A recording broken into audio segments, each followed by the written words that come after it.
application letter to the University of Ghana, Lagos, or to whom it may concern. Application to teach hieroglyphics research into spiritual science technology, which is termed as Castoplanto Technologies, according to the order of the cosmogonic. 1. To eradicate poverty and abolish begging geology in Ghana. 2. To boost manufacturing minds to the youth in Ghana. 3. To help create jobs for ourselves in Ghana. 4. To stop enmity, jealousy, strife, and laziness in Ghana and be punctual.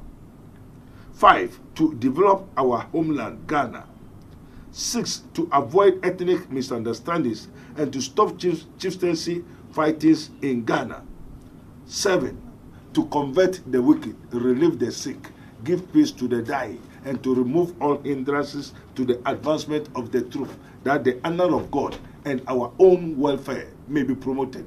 So please take note, put it in mind, for appearances are often deceitful. For bad people usually pretend to be good, and the ugly people do hide their ugliness by dressing themselves beautifully. Amen.